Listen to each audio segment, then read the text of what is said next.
Hello everyone, welcome to online study point. दोस्तों, आज है 25 मई और आज के इस वीडियो में हम 25 मई से रिलेटेड करंट अफेयर के सभी इंपॉर्टेंट क्वेश्चन को कवर करेंगे। तो यदि आप लोगों को इस वीडियो की पीडीएफ चाहिए तो आप हमारे इस मोबाइल एप्लीकेशन को भी इंस्टॉल कर सकते हैं, जिसमें आप लोगों को डेली क्विज, फ्री पीडीएफ और प्रतिदिन के करंट अफेयर का ऑडियो भी मिल सकेगा, जो कि मात्र 5 मिनट का होगा।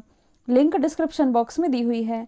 स्टार्ट करते हैं। हमारा पहला क्वेश्चन, हाल ही में चाइना ने किस स्थान पर एक नई सड़क का निर्माण किया है? तो चाइना अपनी हरकतों से बाज नहीं आ रहा है और इसने हमारा जो राज्य है अरुणाचल प्रदेश, इसकी सीमा से लगा हुआ आप कह सकते हैं, इसने एक नई सड़क का निर्माण किया है। और ये जो इसने नई सड़क बनाई है ये 67.22 किलोमीटर लंबी है। अब इसे आप मैप से समझेंगे तो आप जो ब्रह्मपुत्र नदी जानते हैं, जो कि भारत में तो ब्रह्मपुत्र नदी के नाम से जानी जाती है, लेकिन ये निकलती है तिब्बत के पठार से। जब यहाँ से निकलती है तब इसे यारलुंग सांगपो रिवर के नाम से जाना जाता है। फिर जब ये अरुणाचल प्रदेश से प्रवेश करती है भारत में, फिर असम आती है, इसके बाद इसे ब्रह्मपुत्र नदी के नाम से जाना जाता है। तो यदि आप इस इमेज को देखेंगे तो आप ये देख पा रहे हैं कि इतने दुर्गम इलाकों में, जो कि इतनी गहरी खाइयाँ हैं, इस इलाके में भी चाइना ने एक तरह का हाईवे निकाल दिया है। यदि आप लोगों को याद होगा तो कुछ समय पहले मैंने आप लोगों को बताया था कि चाइना ने अरुणाचल प्रदेश की सीमा से लगे हुए, मतलब आप कह सकते हैं एक तरह का पूरा गांव ही बसा दिया था। और इस नए गांव में चाइना के द्वारा लगभग 101 घर भी बसाए गए हैं, जो कि आप इमेज में सीधे सीधे देख भी पा रहे हैं कि पहले क्या स्थिति थी और अब क्या स्थिति आ गई है। और चाइना की इन सब हरकतों को आप क्या कह सकते हैं, एक तरह की रणनीति ही है भारत के खिलाफ। मतलब कि जो चाइना है एक तरह से भारत को चारों तरफ से नहीं, तीनों तरफ से घेरने का प्रयास कर रहा है। यदि आप जम्मू कश्मीर वाले एरिया में देखेंगे तो चाइना के द्वारा पीओके होते हुए एक सड़क निकाली गई है, जो कि पाकिस्तान और चाइना के बीच एक तरह की इकोनॉमिक कॉरिडोर है। फिर हमारे बगल में क्या है, बांग्लादेश। यदि आप लोगों को याद होगा तो हाल ही में चाइना के द्वारा बांग्लादेश को ये धमकी दी गई है कि आप किसी भी तरह से क्वाड कंट्रीज़ में शामिल नहीं होंगे।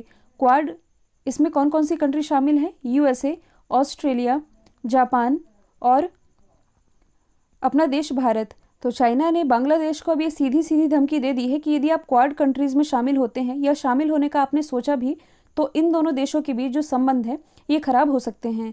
तो इसने बांग्लादेश को धमका के रखा है।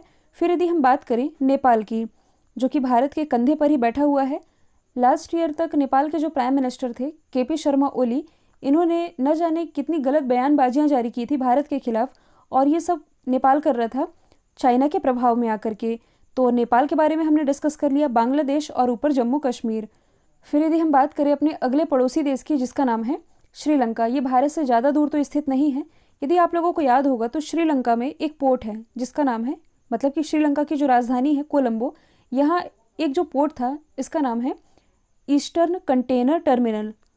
इसका जो टेंडर है ये बनाने का, मतलब कि इसे डेवलप करने का टेंडर भारत को दिया गया था, लेकिन चाइना ने श्रीलंका को भी भिड़काया। इसके बाद ये टेंडर भारत से छीन लिया गया। हालांकि बाद में भारत को वेस्टर्न कंटेनर टर्मिनल, इसके निर्माण का, मतलब कि इसके डेवलपमेंट के लिए मंजूरी दे दी गई है। तो यदि देखा जाए तो ये भारत को तीनों तरफ से घेरने का प्रयास कर रहा है। और इसके जो पड़ोसी देश हैं, ये चाइना चाहता ही है कि भारत के पड़ोसी देशों के साथ भारत के संबंध खराब हो, ताकि इसका पूरा फ़ायदा ये चाइना उठा सके। और अब इसने क्या किया है कि भारत की सीमा से लगते हुए इसने 67.22 किलोमीटर लंबी सड़क ये निकाल दी है। और ये जो हाईवे निकाला गया है ये एक गहरी घाटी में बनाया गया है, और यह हाईवे दुनिया की सबसे गहरे दर्रे, जिसका नाम है यारलुंग जांगबो ग्रैंड दर्रे, इससे होकर के गुजरता है।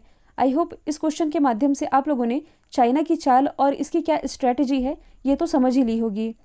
अगला है, हाल ही में किस पड़ोसी देश ने प्रति व्यक्ति आय के मामले में भारत को पीछे छोड़ दिया है? Another important question. तो हाल ही में जो हमारा पड़ोसी देश है बांग्लादेश, जिसकी हम बात कर रहे थे, इसने प्रति व्यक्ति आय के मामले में भारत को पीछे छोड़ दिया है। अब ये है क्या, तो पूरा मैटर आप जान लीजिए। बांग्लादेश ये आज़ाद कब हुआ था? जब इंडिया और पाकिस्तान का युद्ध हुआ था 1971 में। इसके बाद एक नए राष्ट्र का उदय हुआ जिसे आप बांग्लादेश के नाम से जानते हैं। और अभी हाल ही में इसने अपनी आज़ादी के 50 साल ही मनाए हैं। तो यदि देखा जाए तो इसे पहले तो सबसे गरीब मुल्क माना जाता था बांग्लादेश को, जहां प्रति व्यक्ति आय भारत से काफ़ी कम थी, लगभग आधी थी। और इसने इतनी तेज़ी से प्रोग्रेस किया है, आप आंकड़े देख सकते हैं। देखिए, वित्तीय वर्ष 2020-21 की यदि हम बात करें तो बांग्लादेश की प्रति व्यक्ति आय ये लगभग 6 लाख रुपीज़ रही है। जबकि यदि हम बात करें भारत की, तो भारत की प्रति व्यक्ति आय ये रही थी 1.41 लाख रुपीज़। ये न्यूज़ देख के हो सकता है आप लोगों को गुस्सा भी आ रहा होगा, तो ये होना लाजमी भी है, क्योंकि अब भारत ऐसी कंट्री से पीछे निकल चुका है प्रति व्यक्ति आय के मामले में, जो कि भारत ने कभी सपने में भी नहीं सोचा होगा। जो अंतर्राष्ट्रीय मुद्रा कोष है, जिसे आप इंटरनेशनल मॉनेटरी फंड के रूप में जानते हैं, इसने लास्ट ईयर ही कह दिया था, मतलब कि इसकी एक रिपोर्ट थी जिसमें इसने ये कहा था कि प्रति व्यक्ति आय के मामले में जो बांग्लादेश है, ये भारत को 2020 में पीछे छोड़ देगा, जो कि बांग्लादेश कर भी चुका है। दूसरी ओर यदि हम भारत की स्थिति की बात करें, तो भारत सरकार के ताज़ा आंकड़ों के मुताबिक भारत में जो स्थिति है, क्या स्थिति आप सभी जानते हैं। कोरोना वायरस आया, इसके बाद ब्लैक फंगस और वाइट फंगस, इसने भी अब दस्तक दे चुकी है। तो ये सारी चीज़ें जो चल रही है भारत में, जिससे कि जो लॉकडाउन है ये हर दिन आगे बढ़ाया जा रहा है। हर राज्य अपने अपने राज्यों में लॉकडाउन की तारीखें ये बढ़ाते जा रहे हैं। तो ऐसे में बाज़ार बंद है और आर्थिक मंदी का शिकार हो चुका है भारत। तो इस कारण भारत में प्रति व्यक्ति आय में कमी आई है, ये रिपोर्ट जारी की गई है भारत सरकार के द्वारा। तो यदि हम बात करें बांग्लादेश की, तो इसकी कैपिटल है ढाका, करेंसी है टका, प्राइम मिनिस्टर है शेख हसीना। अभी जो हमने क्वेश्चन नंबर 1 में ब्रह्मपुत्र रिवर के बारे में डिस्कस किया था, ये जो ब्रह्मपुत्र रिवर है, जो कि अरुणाचल प्रदेश असम से बहती हुई आती है, और जब ये बांग्लादेश में प्रवेश करती है तब इसे जमुना के नाम से जाना जाता है। फिर इधर उत्तर प्रदेश से होते हुए जो गंगा नदी है, ये जब बांग्लादेश में प्रवेश करती है तब इसे पद्मा के नाम से जाना जाता है। और ये दोनों नदियाँ जब बांग्लादेश में मिल जाती हैं तब ये संयुक्त रूप से क्या कहलाती हैं, ये कहलाती हैं मेघना। और आप क्या रिलेट कर सकते हैं करंट से, तो देखिए हाल ही में बांग्लादेश में, मतलब कि बांग्लादेश का जो पहला परमाणु ऊर्जा परियोजना है, जिसका नाम है रूपपुर परमाणु ऊर्जा परियोजना, ये भारत के सहयोग से ही विकसित किया जाना है। और हाल ही में बांग्लादेश और भारत के बीच एक पैसेंजर एक्सप्रेस है जिसका नाम है मिताली एक्सप्रेस, ये भी शुरू की गई है। और ये बांग्लादेश और भारत के बीच शुरू की जाने वाली तीसरी पैसेंजर एक्सप्रेस है। पहली है मैत्री, दूसरी है बंधन। अगला है, हाल ही में किस राज्य ने विवाह द्वारा धोखाधड़ी से धर्मांतरण को दंडित करने वाले विधेयक को मंजूरी दी है। तो ऐसे विधेयक को हाल ही में गुजरात के जो राज्यपाल हैं आचार्य देवव्रत, इनके द्वारा मंजूरी दे दी गई है। कहने का मतलब है कि यदि कोई व्यक्ति इस पर्पस से शादी करता है कि वह शादी के बाद सामने वाले व्यक्ति का धर्म परिवर्तन करवा देगा, धर्मांतरण करवा देगा, तो ऐसे पर्पस से शादी करने वाले व्यक्तियों के लिए एक सख्त कार्रवाई की जाएगी। कार्रवाई के रूप में 5 साल की कैद और 2 लाख रुपए तक का जुर्माना लगाया जा सकता है। और यदि पीड़ित नाबालिग है, यानी कि 18 साल से कम है, महिला है, दलित या आदिवासी है, तो इसके लिए जो उल्लंघन करता व्यक्ति है, इसे 4 से 7 साल की सज़ा हो सकती है, मतलब कि जेल हो सकती है, और 3 लाख रुपए तक का जुर्माना हो सकता है। यदि हम बात करें गुजरात की, इसकी राजधानी गांधीनगर, ये हमारे होम मिनिस्टर अमित शाह जी, इनका निर्वाचन क्षेत्र है। मुख्यमंत्री है विजय रूपानी, राज्यपाल है आचार्य देवव्रत, और यहाँ का प्रमुख लोक नृत्य है गरबा और रास। इंपॉर्टेंट नेशनल पार्क यदि बात की जाए तो गिर वंसदा ब्लैक बक मरीन, ये गुजरात में ही स्थित है। भारत का पहला सबसे बड़ा हार्ट हॉस्पिटल ये अहमदाबाद में स्थापित किया गया है। भारत की पहली सी प्लेन सर्विस अहमदाबाद से शुरू की गई है। भारत का पहला समुद्री संग्रहालय लोथल में स्थापित किया गया है। जबकि गुजरात के ही महिसागर में भारत का पहला डायनासोर पार्क स्थापित किया गया है। आप और क्या रिलेट कर सकते हैं, तो भारत का सबसे बड़ा मल्टी मॉडल लॉजिस्टिक पार्क ये गुजरात में ही बनाया जाएगा। जबकि भारत का पहला मल्टी मॉडल लॉजिस्टिक पार्क, इसकी आधारशिला असम के जोगीघोपा में रखी गई है। और विश्व का सबसे बड़ा टॉय म्यूजियम ये भी गुजरात में ही बनाया जाना है। अगला है, इंटरनेशनल हॉकी फेडरेशन के अध्यक्ष कौन बने हैं, तो अभी तक इसके अध्यक्ष थे भारत के नरेंद्र बत्रा, और ये फिर से मतलब कि दोबारा यही बन गए हैं इंटरनेशनल हॉकी फेडरेशन के अध्यक्ष। और यदि देखा जाए तो 92 साल के इतिहास में शीर्ष पद पर नियुक्त होने वाले ये एकमात्र एशियाई हैं, नाम है नरेंद्र बत्रा। यदि हम बात करें इंटरनेशनल हॉकी फेडरेशन की, स्थापना 1924 में हुई थी, और इसका हेडक्वार्टर कई बार एग्जाम में पूछा जाता है, जो कि स्थित है लॉजन स्विट्जरलैंड में। साथ ही आप लोगों को ये भी मालूम होना चाहिए, जो हॉकी मेंस वर्ल्ड कप है जो कि होने हैं 2023 में, ये कहाँ आयोजित किए जाएंगे, तो ये भारत में ही आयोजित किए जाने हैं। भारत में भी कहाँ, ओडिशा में।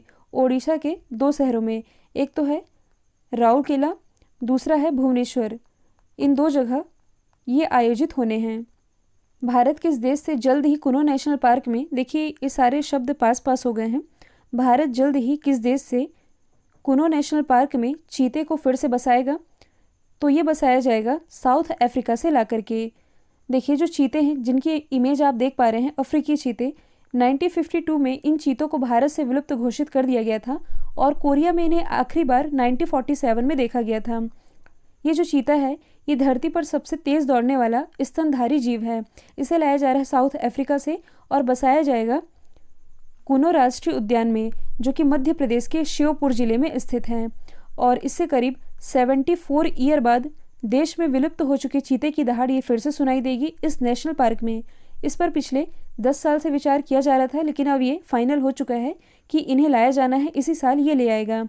और कुनो नेशनल पार्क जहाँ इन्हें लाया जाएगा ये चंबल संभाग में है और 750 वर्ग किलोमीटर का ये एरिया है जहाँ इन चीतों को बेहतर पर्यावास मिल सकेगा। और यदि आप करंट से रिलेट करेंगे, हालांकि ये करंट का क्वेश्चन नहीं है, ये जनवरी 2020 की न्यूज़ थी, आप लोगों ने पढ़ी भी होगी। जो हमारा सुप्रीम कोर्ट है इसने अफ्रीकी चीते को भारत लाने की मंजूरी भी दी थी और ये मंजूर किया गया था कि ये जो अफ्रीकी चीते हैं ये लाए जाएंगे नामीबिया से।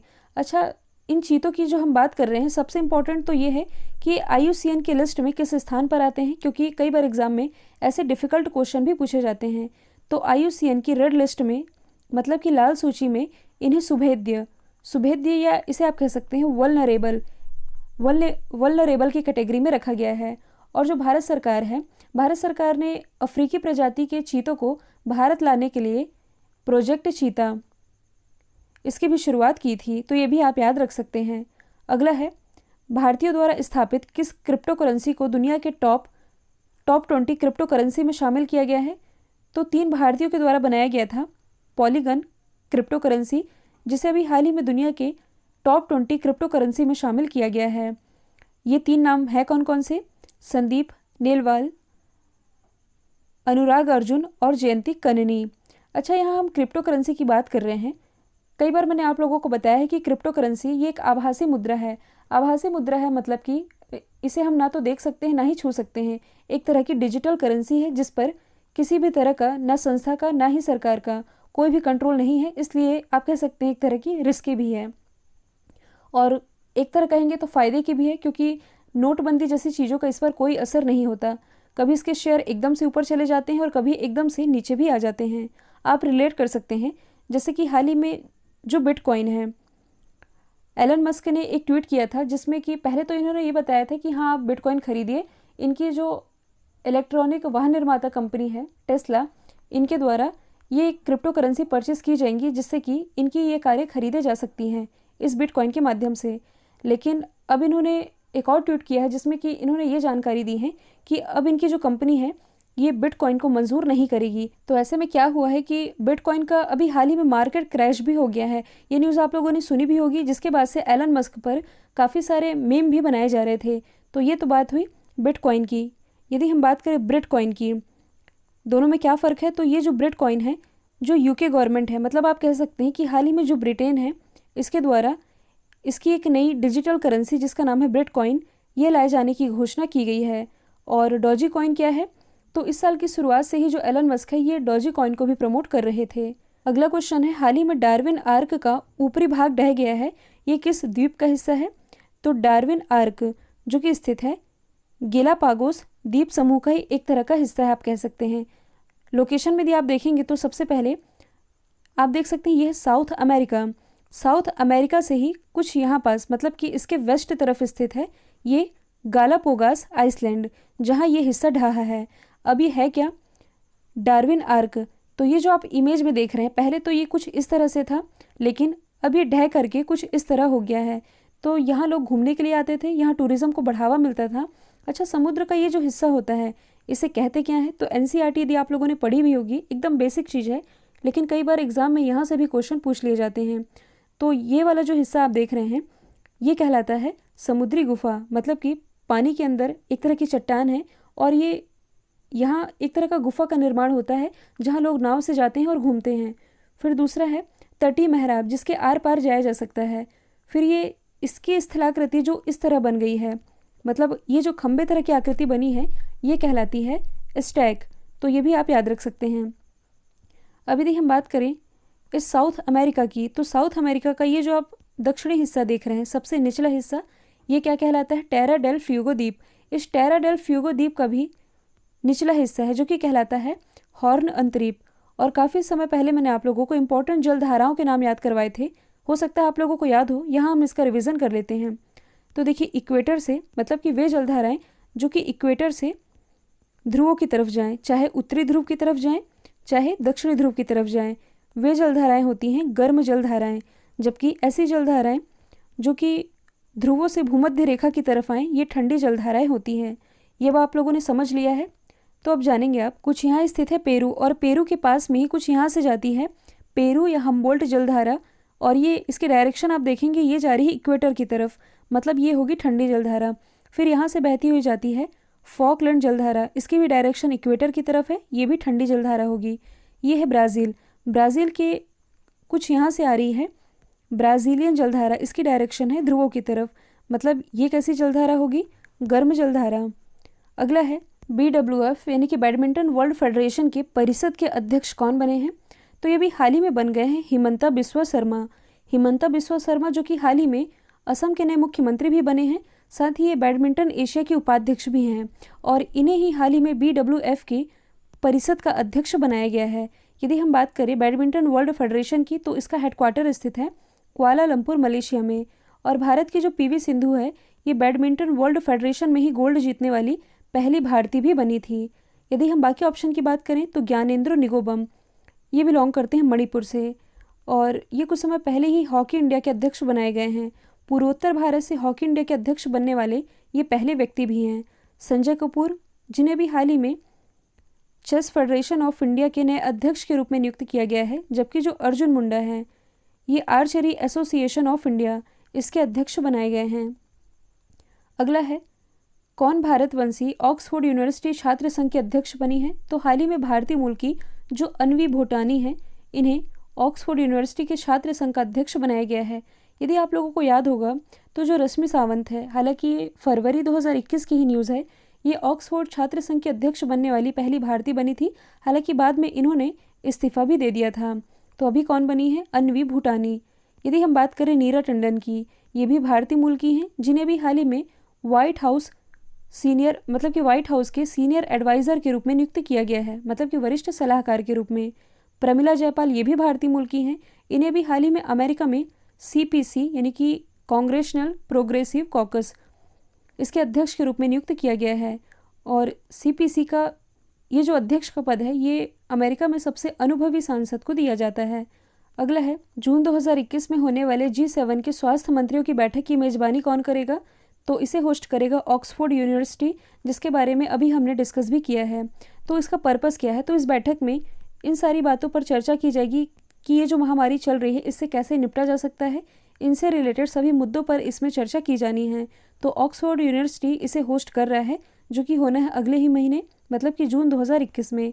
यदि हम बात करें G7 की यानी कि ग्रुप ऑफ 7 की, ये दुनिया की 7 बड़ी विकसित और उन्नत अर्थव्यवस्थाओं वाला समूह है। और इसके गठन की यदि हम बात करें तो 1973 में जो तेल का संकट हुआ था, इसी के बाद G7 का गठन हुआ था। हालांकि पहले इसे G6 के रूप में जाना जाता था। 1976 में जब इसमें कनाडा शामिल हुआ, कनाडा के शामिल होने के बाद इसे G7 के रूप में जाना जाने लगा। अच्छा, ये जो ग्रुप ऑफ 7 है, इसमें कौन कौन सी कंट्रीज शामिल हैं? तो इसमें France, Germany, Italy, UK, Japan, America और कनाडा शामिल है। देखिए, इन सभी सातों के नाम आप याद रखेंगे, क्योंकि कई बार एग्जाम में पूछा गया क्वेश्चन है कि क्वेश्चन लिख दिया जाता है कि निम्नलिखित में से कौन सा G7 का सदस्य नहीं है, और 4 ऑप्शन दे दिए जाते हैं, इसलिए भी आप याद रखेंगे। साथ ही यदि आपसे पूछा जाए कि क्या भारत G7 का मेंबर है, तो भारत इसका सदस्य नहीं है। कल जो मैंने आप लोगों से सवाल पूछा था, इसका राइट आंसर था सुरेश मुकुंद। अब आप लोगों के लिए आज का सवाल है, अंडर 17 महिला फुटबॉल विश्व कप 2022 का आयोजन कहाँ होना है? तो इसका जो भी आंसर कमेंट बॉक्स में बताना है, और शायरी कोई नहीं करेगा, सिर्फ आंसर देंगे। ये सारी चीज़ें ये बताती है कि आप लोग पढ़ाई के लिए कितनी सीरियस हैं। तो इसका आंसर जो भी है कमेंट बॉक्स में बताएंगे, फालतू कमेंट नहीं करेंगे। आज के लिए इतना ही। Thank you so much.